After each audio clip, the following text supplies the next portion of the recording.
दोस्तों, आज हम बात करेंगे एक ऐसी बुक जिसने पब्लिश होते ही पूरी दुनिया में तहलका मचा दिया था। जी हां, रिच डैड पुअर डैड के बारे में। इस बुक में 6 ऐसे सबक बताए गए हैं जिनको अपनाकर हर कोई अमीर बन सकता है। अगर आप में अमीर बनने की चाहत है तो एक भी पॉइंट मिस मत करना। रॉबर्ट कियोसाकी बताते हैं कि उनके 2 डैडी थे। जिन्होंने उनको जन्म दिया उनको वे पुअर डैड कहते हैं, और जिन्होंने उनको अमीरी के गुर सिखाए उन्हें वे रिच डैड कहते हैं। उनके पुअर डैड बहुत पढ़े लिखे थे और समझदार थे।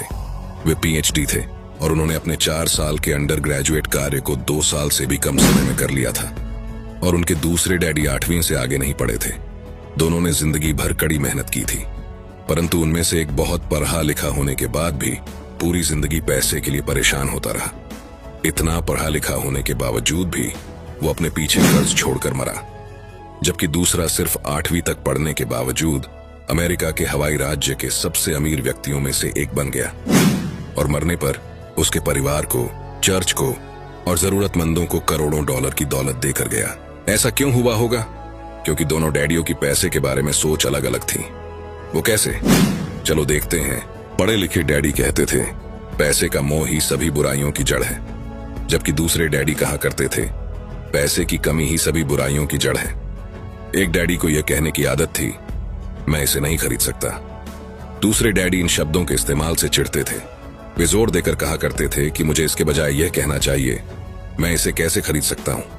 पहला वाक्य नकारात्मक है और दूसरा प्रश्नवाचक। एक में बात खत्म हो जाती है और दूसरे में आप सोचने के लिए मजबूर हो जाते हैं। जब हम कहते हैं मैं इसे नहीं खरीद सकता तो हमारा दिमाग काम करना बंद कर देता है। इसके बजाय जब हम ये सवाल पूछते हैं मैं इसे कैसे खरीद सकता हूं, तो हमारा दिमाग काम करने लगता है। मेरे दोनों डैडियों की विचारधारा में जमीन आसमान का अंतर था।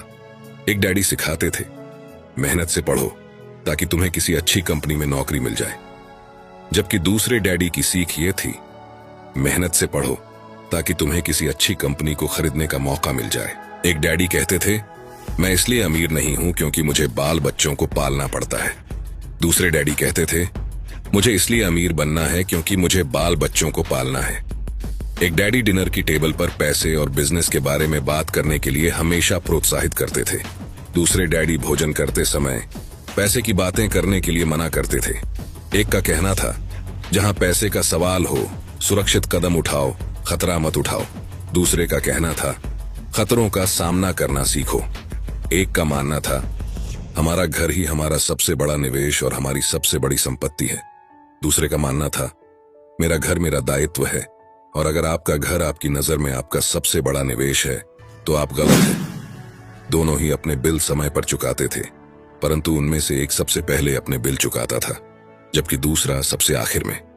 एक डैडी ने मुझे बताया कि अच्छी नौकरी तलाशने के लिए अच्छा सा बायोडाटा कैसे लिखा जाए, जबकि दूसरे ने मुझे यह सिखाया कि कैसे मजबूत व्यावसायिक और वित्तीय योजनाएं लिखी जाए जिससे मैं नौकरियां दे सकूं। बचपन में ही मैं ये समझ गया था कि हमें अपने विचारों पर ध्यान देना चाहिए।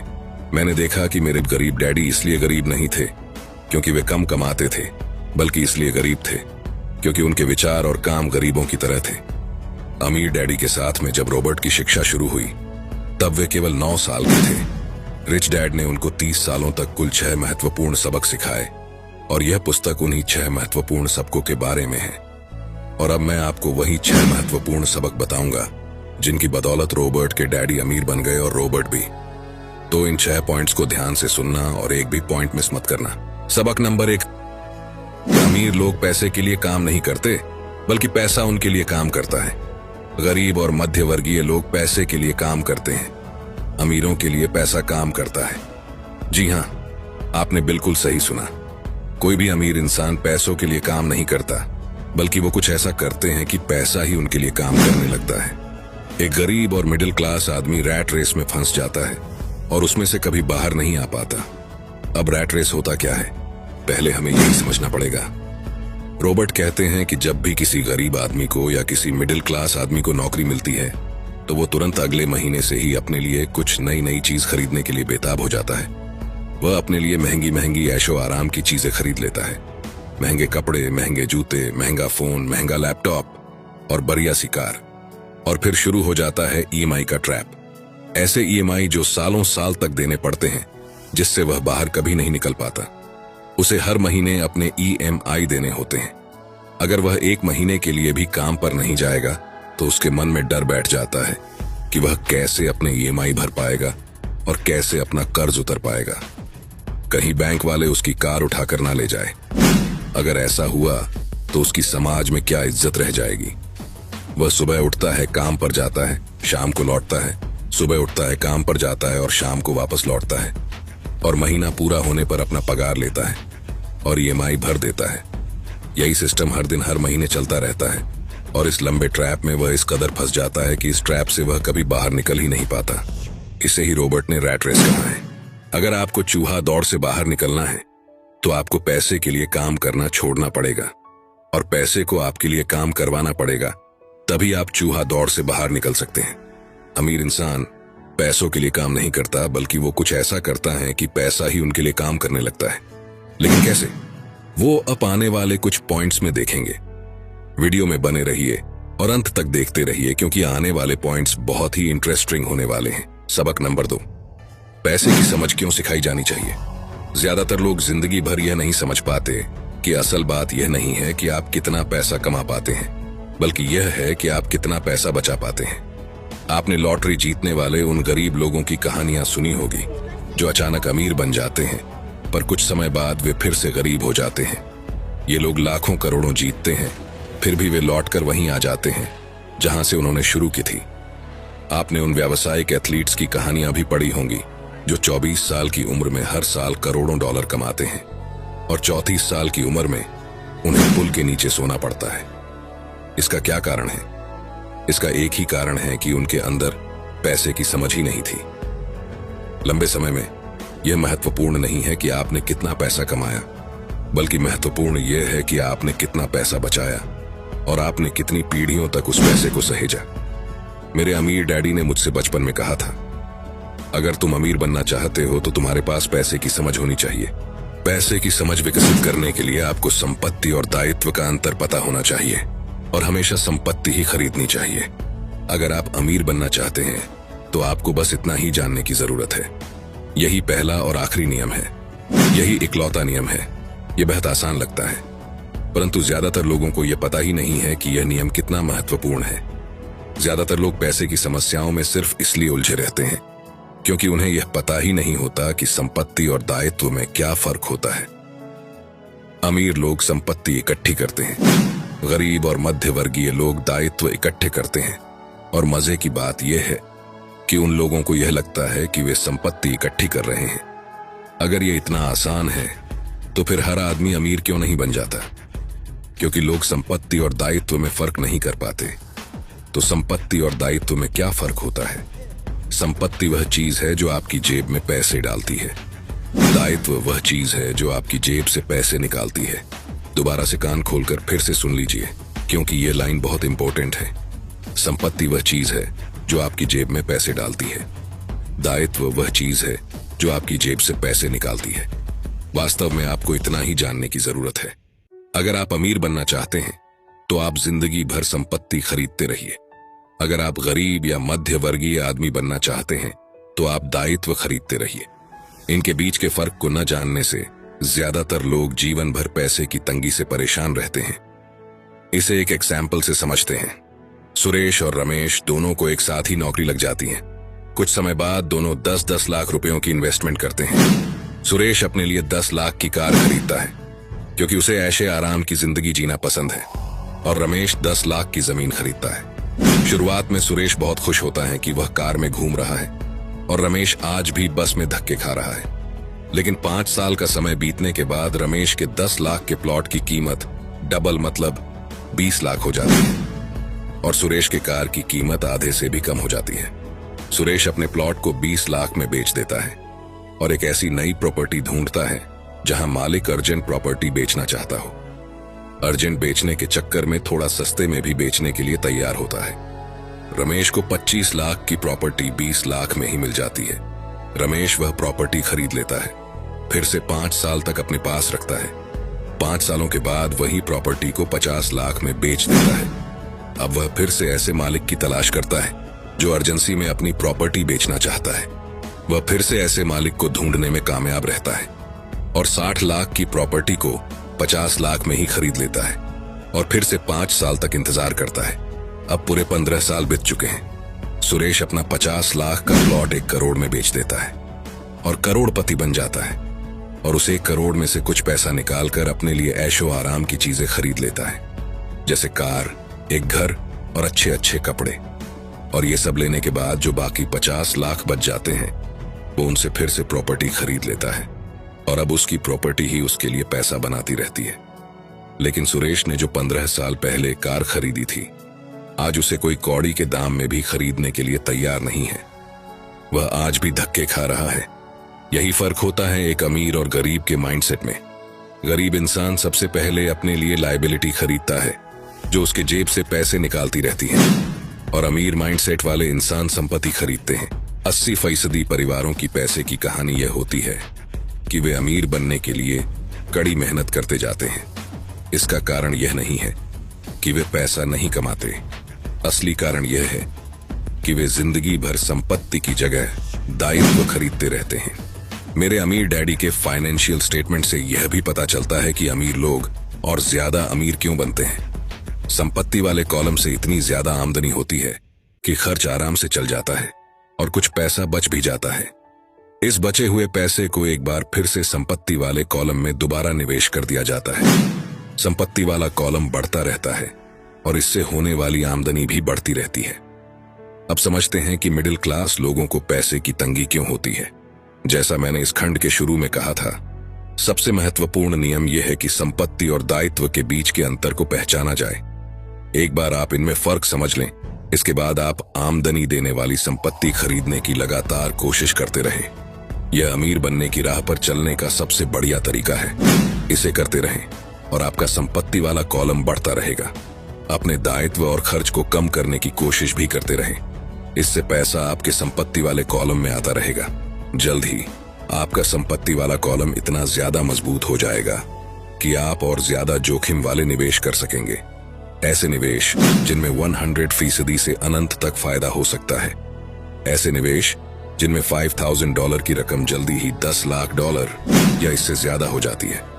और ऐसे निवेश को ही मिडिल क्लास लोग बहुत जोखिम भरा मानते हैं और कभी रिस्क लेते ही नहीं। निवेश जोखिम भरा नहीं है, ये उस व्यक्ति की पैसे की नासमझी है, वित्तीय निरक्षरता है जो उसे बहुत जोखिम भरा बना देती है।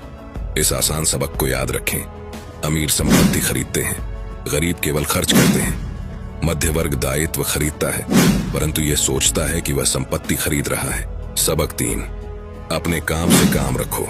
क्या इसका मतलब यह है कि चुपचाप से अपने काम पर जाओ और बिना किसी की तरफ देखे अपना काम करके वापस आ जाओ? नहीं, इसका मतलब ये बिल्कुल भी नहीं है। अपने काम से काम रखो का मतलब है कि आप अपनी नौकरी करते रहिए लेकिन अपने संपत्ति वाले कॉलम को बढ़ाते रहिए और दायित्व के कॉलम को कम करते रहिए। ऐसा करने से आप नौकरी करते हुए भी आप अमीर बन सकते हैं। अपने काम से काम रखना शुरू कर दें। दिन की नौकरी को करते रहें परंतु असली संपत्तियों को खरीदना भी शुरू कर दें। परंतु ऐसे दायित्वों या व्यक्तिगत चीजों से बचें जिनकी कीमत एक बार घर लाने पर कम हो जाए। आप जिस क्षण एक नई कार शोरूम से बाहर ले जाते हैं उसकी कीमत 25% कम हो जाती है। ये सच्ची संपत्ति नहीं है, हालांकि आपके बैंकर भी इसे संपत्ति मानते हैं। तो आखिर सवाल उठता है कि हमें किस तरह की संपत्तियों का संग्रह करना चाहिए। मैं आपको या आपके बच्चों को किस तरह की संपत्तियों के संग्रह की प्रेरणा दे रहा हूं। मेरी दुनिया में असली संपत्तियां कई तरह की होती हैं। नंबर 1, ऐसे बिजनेस जिनमें मेरे होने की जरूरत ना हो। मैं उनका मालिक जरूर हूं परंतु उन्हें दूसरे लोग चलाते हैं। अगर मुझे वहां काम करना पड़े तो यह बिजनेस नहीं होगा, यह मेरी नौकरी होगी। नंबर 2, स्टॉक मार्केट या शेयर मार्केट, जहां आपको पैसा इन्वेस्ट कर देना है और अपना काम करते रहना है। Number 3, government bonds. Number 4, mutual funds. Number 5, आमदनी देने वाला रियल एस्टेट। नंबर 6, ऐसी हर चीज जो कीमती है, जो आमदनी देती है और जिसका मूल्य बढ़ जाता है और जिसका बाजार तैयार है।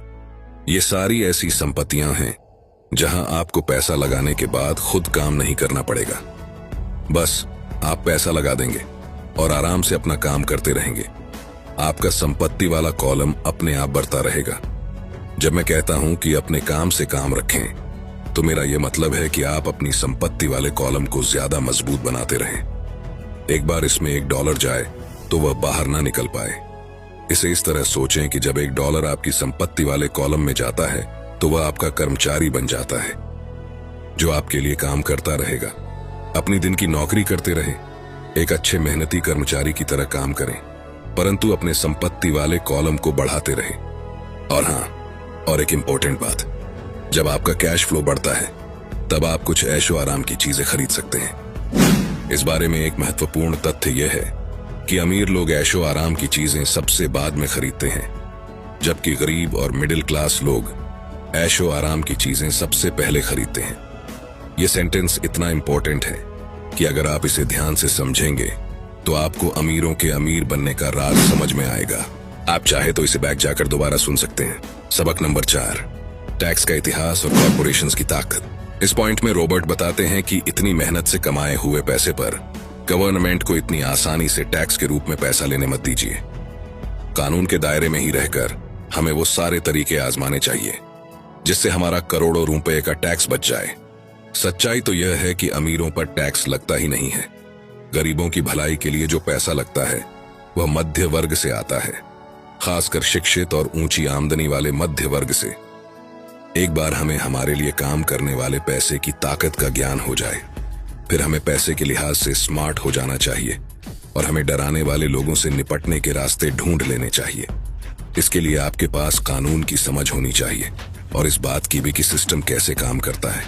अगर आप अज्ञानी हैं तो आपको आसानी से डराया जा सकता है।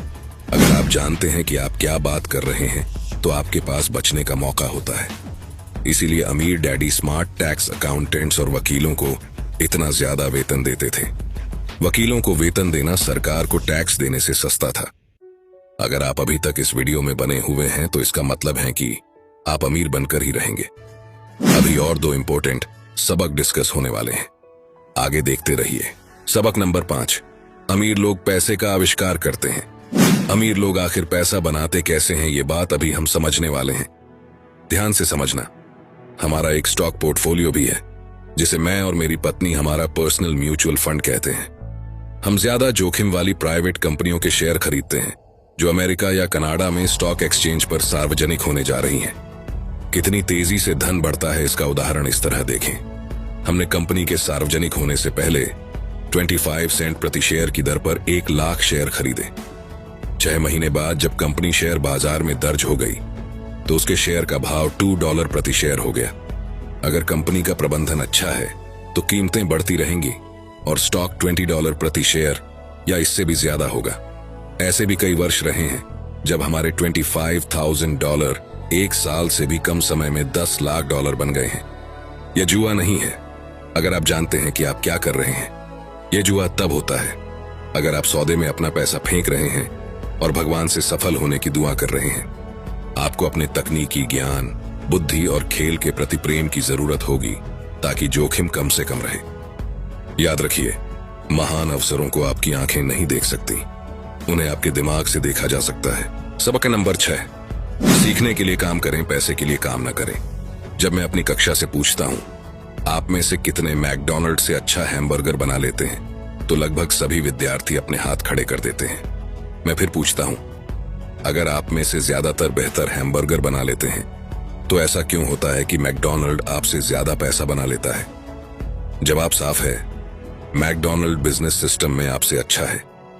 ज्यादातर प्रतिभाशाली लोग सिर्फ इसलिए गरीब होते हैं क्योंकि वे अपना सारा ध्यान बेहतर हैमबर्गर बनाने में लगाते हैं और बिजनेस सिस्टम के बारे में कुछ नहीं जानते। दुनिया प्रतिभा संपन्न गरीब लोगों से भरी पड़ी है। अक्सर वे या तो गरीब हैं या फिर पैसे की समस्या से जूझ रहे हैं या अपनी क्षमताओं से कम पैसा कमा रहे हैं, और इसका जिम्मेदार उनके ज्ञान का विषय नहीं है बल्कि उनका अज्ञान है। वे एक बेहतर हैमबर्गर बनाने की दक्षता को पैना करने में ही लगे रहते हैं और हैमबर्गर को बेचने और उसे घर तक पहुंचाने की दक्षता पर बिल्कुल भी ध्यान नहीं देते हैं। शायद मैकडॉनल्ड सबसे अच्छे हैमबर्गर नहीं बनाता है, परंतु वे एक मूलभूत रूप से औसत हैमबर्गर को बेचने और उसे घर तक पहुंचाने में सर्वश्रेष्ठ है। इस पॉइंट को अच्छे से समझना जरूरी है। अगर समझ में ना आए तो दोबारा सुन लेना। मैं युवा लोगों को यही सलाह दूंगा कि नौकरी खोजते समय वे इस बात पर कम ध्यान दे कि वे कितना कमा रहे हैं, लेकिन इस बात पर ज्यादा ध्यान दे कि वे कितना सीख रहे हैं। रास्ते पर आगे की तरफ देखकर यह तय करे कि किसी खास प्रोफेशन को चुनने के पहले और चूहा दौड़ में फंसने से पहले वे किन योग्यताओं में पारंगत होना चाहते हैं। जिंदगी बहुत हद तक जिम जाने की ही तरह है। इसमें सबसे दर्द भरा हिस्सा वहां जाने का फैसला लेना है। एक बार आप यह फैसला कर लेते हैं तो बाकी सब आसान हो जाता है। ऐसे कई दिन आए हैं जब मैं जिम जाने के नाम से कांप जाता हूं, परंतु एक बार मैं वहां पहुंच जाता हूं और काम शुरू कर देता हूं तो मुझे इसमें मजा आने लगता है। जब मैं वहां से निकलता हूं तो मुझे हमेशा खुशी होती है कि मैं वहां गया था। तो दोस्तों, ये थे वो 6 सबक जो रिच डैड ने रॉबर्ट कियोसाकी को सिखाए थे और जिनकी बदौलत वे अमेरिका हवाई राज्य के सबसे अमीर आदमी बन गए थे। लेकिन अंत में मैं आपको एक बोनस पॉइंट बताने जा रहा हूं, जिसको समझे बगैर आप इस किताब को और अमीरी के राज को अच्छे से समझ नहीं पाओगे। तो ध्यान से सुनना। 3 तरह के इनकम। अकाउंटिंग की दुनिया में 3 अलग अलग प्रकार के इनकम होते हैं। नंबर 1 अर्जित आय, नंबर 2 निष्क्रिय आय, नंबर 3 पोर्टफोलियो आय। जब मेरे असली डैडी ने मुझसे कहा था स्कूल जाओ, अच्छे नंबर लाओ और एक सुरक्षित नौकरी खोजो, तो वे मुझे यह सुझाव दे रहे थे कि मैं अर्जित आय के लिए काम करूं। जब मेरे अमीर डैडी ने कहा अमीर लोग पैसे के लिए काम नहीं करते, वे पैसे से अपने लिए काम करवाते हैं, तो वे निष्क्रिय आय और पोर्टफोलियो आय के बारे में बात कर रहे थे। ज्यादातर मामलों में निष्क्रिय आय रियल एस्टेट के निवेशों से हासिल होती है। पोर्टफोलियो आय पेपर एसेट्स से प्राप्त होती है। पेपर एसेट्स यानी स्टॉक, बॉन्ड और म्यूचुअल फंड। पोर्टफोलियो आय वह आय है जिससे बिल गेट्स दुनिया के सबसे अमीर आदमी बन गए। वे अर्जित आय के द्वारा अमीर नहीं बने। अमीर डैडी कहा करते थे अमीर बनने की कुंजी है अर्जित आय को निष्क्रिय आय और पोर्टफोलियो आय में जितनी जल्दी संभव हो सके बदलने की योग्यता। इस लाइन को भी दोबारा सुन लेना। वे कहते थे अर्जित आय पर टैक्स सबसे ज्यादा लगता है, सबसे कम टैक्स निष्क्रिय आय पर लगता है। ये एक और कारण है कि आप अपने पैसे से अपने लिए कड़ी मेहनत करवाएं। सरकार उस आय पर ज्यादा टैक्स लगाती है जिसके लिए आप कड़ी मेहनत करते हैं, और उस आय पर कम टैक्स लगाती है जिसके लिए आपका पैसा कड़ी मेहनत करता है। तो दोस्तों, ये थी रिच डैड पुअर डैड की कंप्लीट बुक समरी। लेकिन मैं चाहता हूं कि ये बुक जीवन में एक बार नहीं बल्कि बार बार सभी को पढ़नी चाहिए। अगर आप इस बुक को खरीदना चाहते हैं तो हिंदी और इंग्लिश दोनों बुक की लिंक डिस्क्रिप्शन में मिल जाएगी। ये वीडियो आपको कैसा लगा कमेंट सेक्शन में जरूर बताना, और पसंद आए तो लाइक कर देना। सपने सच होते हैं इस चैनल को सब्सक्राइब जरूर कर लेना, क्योंकि ऐसे ही बुक समरीज हम आपके लिए लाते रहेंगे। सपने सच होते हैं।